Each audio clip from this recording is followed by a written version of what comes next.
Come, walk down the winding path. Don't mind the spooks and monsters. They stay hidden within the trees. There are mysteries in this world that you need to know, and paranormal truths that need to be told. Come, step up into the caravan while we share tales of old, as well as new accounts about things you thought only existed in your nightmares.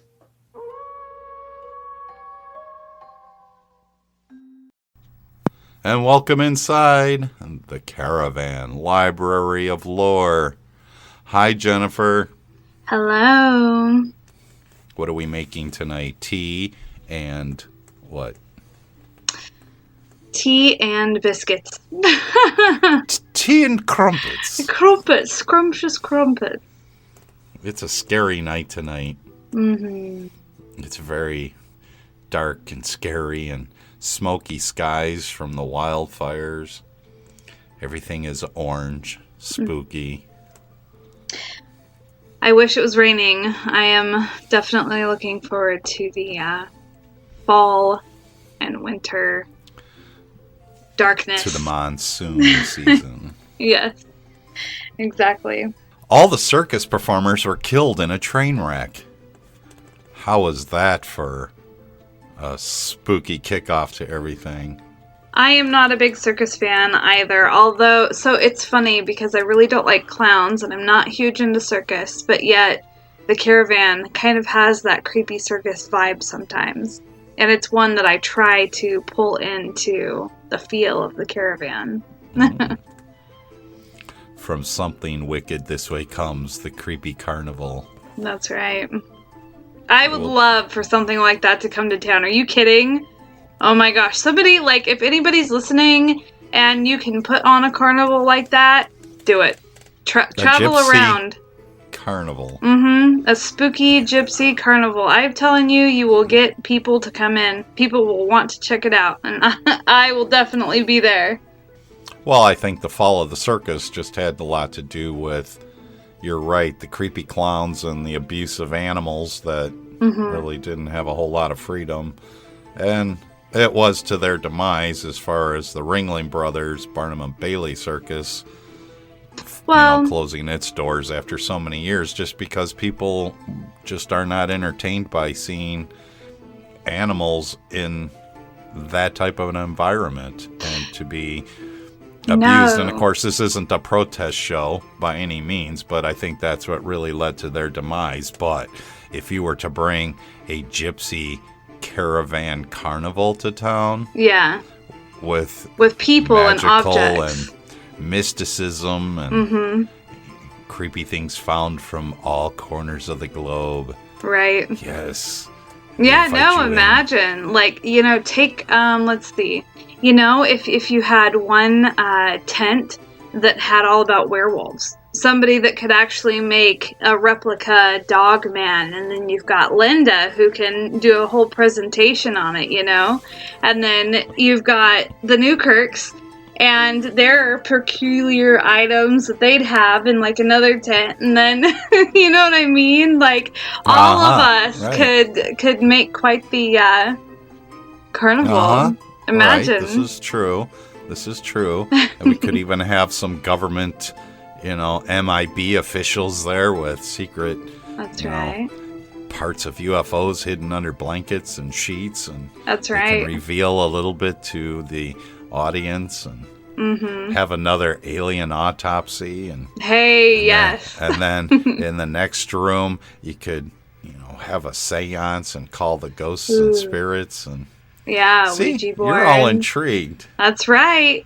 Yeah, no, seriously, how many of you would go? I bet a lot of you. I bet most of you. Well, see, Jen, there you go. You're giving away the idea that you could actually do yourself. So I say you organize the creepy caravan carnival, and we will travel from small town to small town, and we will set up in the woods. Oh, yes. Or in an open field where you have to take a long walk to get there. No cars allowed. Oh, yep. You gotta take a long walk to get there. That'd be so awesome. And the admission charge would be affordable. It would just be your souls. You know, Goodness. everybody has one. Just kidding.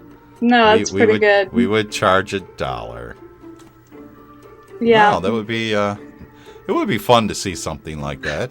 Little did they know on the back come side on. of the little ticket it would say, "Admit 1, upon paying this you have agreed to sell your soul." In teeny fine print, you have to use a magnifying glass with. Yeah, just like a car contract. Yep, Right. that's right. Pretty much. Mhm. Yes, you have sold your soul to The creepy the caravan. caravan. Yeah, and what do we do with them all? Just keep them in jars and... I don't know. We disperse them to the best exhibits that they fit with. Or sell them on Etsy. Yeah, there you go. There you go. And speaking of the creepy caravan, our wonderful patrons are a part of a closed group on Facebook called the Creepy Caravan. And you yourself can become a member if you go over to our Patreon and check out the different tiers. It makes it so you can participate. I mean, gosh, there's so many different things. It's hard to list it all of the different things we're coming up with for members to participate in. But the one that I'm kind of excited for tonight is we were all hanging out and we are kind of doing this, pre-show hangout. And I love creepy writing prompts. I'm always looking them up on Pinterest and stuff. And I was like, oh man, we should do that. We should do it on air. Because it was something that we used to do. Like, we'd post a story, like maybe it was, a sentence or two. And then everybody... Right, a couple sentences, right. Yeah, and then in the comments below, people would just continue to create the story by a sentence or two. And so I thought, man, we should try to do that each other on air and see what we come up with. And then you get the great idea of kind of like an ad-lib thing where, put in a person's name, a location, an era, So we asked our members to do that, and they did. And so combining their answers with some writing prompts, I think we've got some interesting stories that we can come up with tonight. Here we go. I'm all game. I'm ready for some Oh, yeah? scary dark night, smoky skies, change of weather type of spooky, but they're not ad-libs. These stories are based on actual events. Not really. So do you want me to ask you one first, or you me? Shh. Well, Ooh. how about this? Okay. I will ask you one first. Okay. Does that work for you? Yes, it does. Okay. Are you ready? I'm ready. Frightening events in a small town leads its citizens to dig up a grave of a deceased inhabitant. The deceased is that of Ariana. And it was Wilbur who was tasked to dig her up. Once the coffin had been revealed, he could go no further.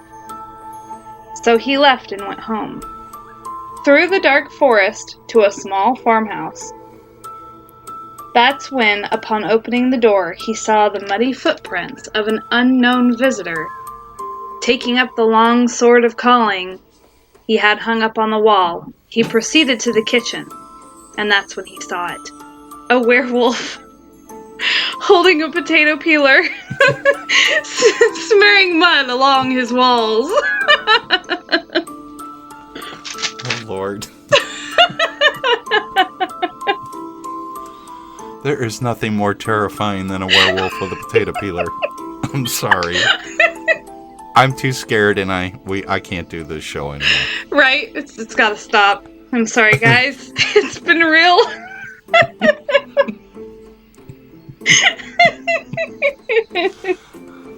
Oh god, okay. All right, I gotta ask you one. Oh, okay. Okay, get ready. Uh-huh.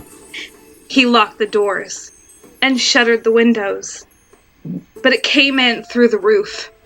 This took place on the Falkland Islands as a winged creature did climb in through the window. The only thing that I could possibly do was try to hide under the bed. Of course, this took place in my past life in the 1920s. I found that there was an axe underneath the bed, and I swung it out from under the bed, furiously trying to slash at the feet of the bat that grew larger and larger and larger. But luckily for me, Lady Lou walked into the room at the Pentworth Castle, and she had a bazooka. Upon firing the bazooka, she hit dead center in the chest of the giant flying beast and blew it to smithereens, just like in World War I. That's so good. These are terrifying stories. Yes, true, mind you. Based on actual events. Oh, that was good. Okay. You good for another one? Oh, man, I don't know if I can. Sure you can. Oh, goodness. I'll try. Every exhibit in this carnival sideshow is fake, except for this one thing. Are you doing it or am I? I thought you were. Oh, okay, wait. Let me. I'll read it again. Let me think. Hold on. Okay. Every exhibit in this carnival sideshow is fake, except this one thing. It was the head of a young girl, Eleanor. She was born in the 1960s, but had been beheaded by a pair of scissors when she was trying to mop up muddy footprints and fell.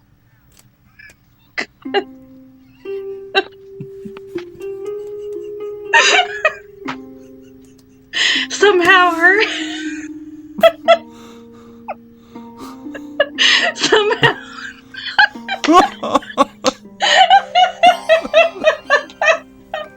oh God. Somehow her head survived. And she would talk to the patrons as they'd walk by. So that's perfectly normal. Yeah. Oh boy. Well, that was fun. Yes. Indeed. See, one of our creepy caravan members actually put in the word smear. Jesus, like, why? Just smear. Okay. You know. Yeah, that was fun. No, it was. Real quick. All right, it's my turn. Yes, let me pick one for you. Uh-huh. The cure for a new deadly epidemic is almost scarier than the disease. It happens to be bazooka bubblegum. Oh, nice. First created in the Battle of Wentworth Abbey. It was developed in a secret lab while trying to reanimate the dead. But it was discovered that not only did bazooka bubblegum hold secret comics of inspiration, but it also held the secret ingredient to bring the dead back to life. I like it. Bazooka bubblegum, everybody. Well, it's just bazooka, so it's bazooka bubblegum. I don't care. Do they still sell that stuff? Huh? They should. Oh, yeah, they still sell bazooka bubblegum. The bubblegum of the Caravan, everyone. Yeah, it is. The official bubblegum of the Caravan is bazooka bubblegum. Okay. Well, that was good stuff. You ready? Me? Again? Yep. Oh, yeah. This is God. our episode. Oh, shit. Oh, okay. Oh, shit. All right. Ready? Here we go. Oh, God. Okay.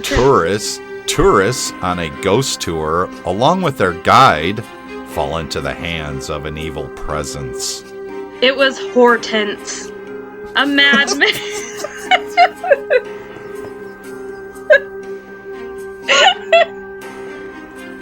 A mad woman from Penworth Castle, the wife of Vincent. Shit.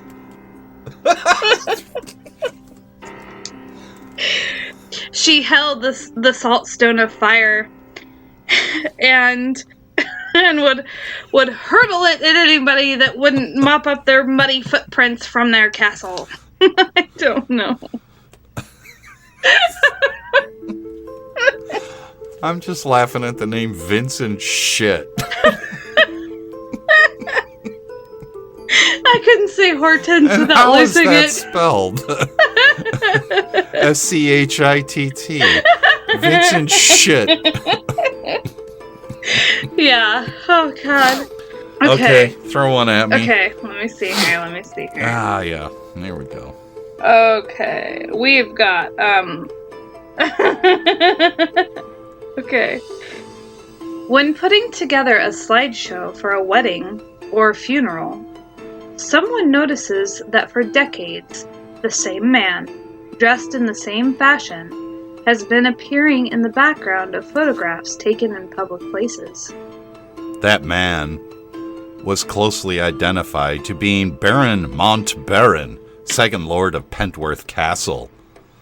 But he always left a smear in every image. Apparently, it was done by a potato peeler. In the 1920s, after being stalked by a werewolf. The question is, was he done in by the potato peeler?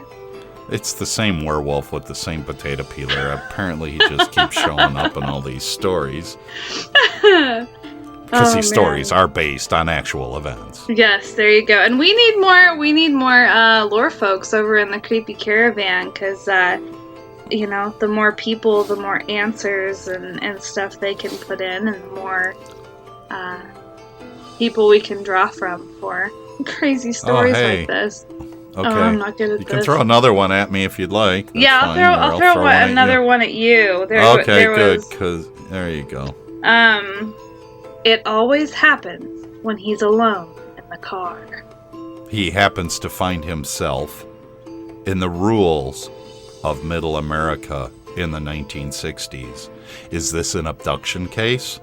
Or is it just simply a case of muddy footprints taking him to a location he's never been to before? I don't know. I'm See, we're running lost out. for that. I'm scrolling the list as fast as I can, and then I see Dark Forest. I'm right. Like, I could have used Dark Forest. That would have been okay. This is why I write down notes. Oh, forget the notes. It's more fun to do it this way. All right, throw me another one. Okay. Members of a family or people in a town begin sleepwalking and doing strange things in their sleep. Like mopping up muddy footprints. Or taking scissors and cutting down trees in the dark forest. Not an axe, but scissors. The family was known as the Wilbur Hortense family. Ooh. They were born in the 1920s and lived on up through the 1960s. The Wilbur family, or as we like to call them, the Bazooka Wilbur Hortense family of the Potato Peeler clan. Oh, jeez.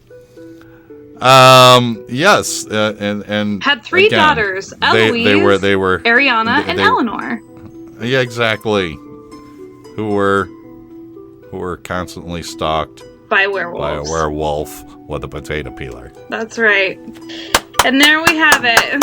I think that's as many stories as we can come up with our pool of answers. That was good stuff. That was fun. It was only about 3 minutes of storytelling. I'm excited, just like, thoughts coming for upcoming Caravan shows and plans for members and stuff like that. I do plan on going back to McMiniman's and maybe going live from there, reading some of the stories from the Ghost Log there, seeing if there's, any new stories, what the most recent encounter was.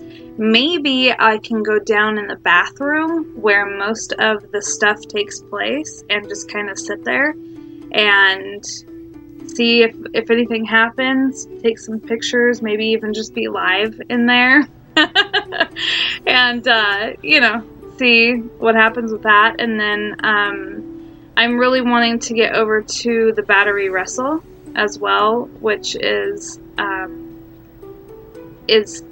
there have been people report seeing ghosts or men in period uniforms. So, and I always had a really dark feeling, so I kind of don't want to go alone. I mean, so if I can find somebody to go with that's over here in the Portland area, that would be fantastic. Because the period was what, Civil War or Revolutionary? Well, it wouldn't be Revolutionary, but it would have been, what, Civil War? No, era? Okay, so an article says, so it's in Astoria, Oregon. It says, a tad before midnight on June 21st, 1942, the quiet of the North Oregon coast was torn apart by the thunderous sound of shells being fired onto the beach, a few miles south of the former British outpost of Astoria and a little more than 10 miles north of the resort town of Seaside. Something in the dark started shooting at Battery Wrestle, a concrete battlement that had been recently revived to help guard the northwest coast after the United States entry into World War II. And that was found off of a website called beachconnection.net. And everybody can read more there. There's also a lot of pictures. But I've talked to a lot of people that have been there. Because you can go camping over there too. And to my surprise, I wasn't the only one that had felt this really sinister male presence there. Specifically, like, in the buildings. There's a lot of old rooms in there that, some of them are still closed off. Some of them you can go into. Not all of them have doors. And it's in there in the dark that it feels really spooky and creepy. And I just, I've had friends that they were saying, oh yeah, we were wanting to play hide and seek in there, but they just didn't get a good vibe from it, so they didn't do it. Some other sites that I wanted to check out were different pioneer type cemeteries that have different stories connected with them. And McMiniman's, it is a chain, so they do have like a pub and some other hotels, and they are known for purchasing haunted locations. At least that's my understanding, so I want to check out more of those. So that is kind of some of my upcoming plans myself for this fall and winter, is to really take people on location. I have had a couple more experiences that I can add to the website, which really it seems to be something that I tend to do more in the fall and winter when things have calmed down and there's a quiet, and that's just kind of when I'm really inspired to write, and I'm a lot more willing to share my experiences then. So I do plan on doing that. The whole McMiniman's thing, that is really interesting. And I know you've been there once before. And I found it kind of fascinating with, some of the pictures that you had sent back regarding all the cool painted pipes and the mystique in which they created around the place. So I am looking forward to you going back there, and especially reading some of the stuff out of the Ghost Log. That's pretty cool. And see if there's been any recent activity, but that'll be in a up and coming episode. But anyway, folks, yes, go ahead. What were you going to say? Because I heard you. I heard you. What? I was going to say that, yes, it'll be in an upcoming episode, but I think that I will try to go live for our members who sign up for our patrons. Maybe read okay. them live to them. Okay. I'll give it a try. We'll see. All right. Sounds fantastic. Thanks, everybody, for stopping by and listening to another episode of the Caravan Library of Lore. And as always, we will meet again in our next episode. Thanks, Jen. Bye. Watch your step, lest you move on death. It lay there cold, eating underneath your last breath. Hold your tongue, still I've gone. The beast that follows is close, but we'll move on. Snake eyes, always on my tail. Snake eyes, always up ahead. Oh, snake eyes, hidden in the dark. Snake eyes, better catch a spark.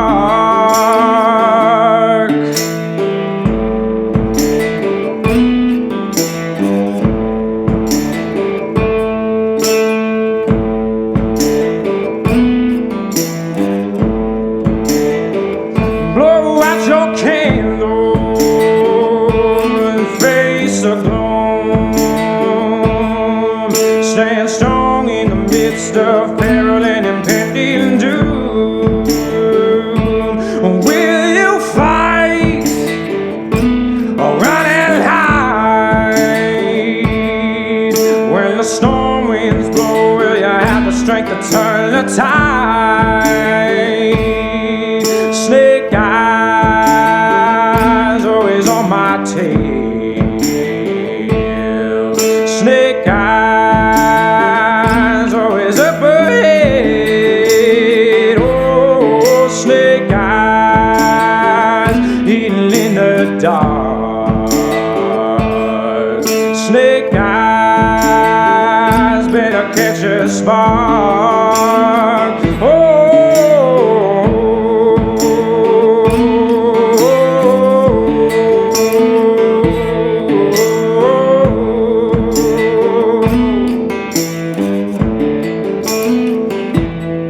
Snake eyes, always on my tail.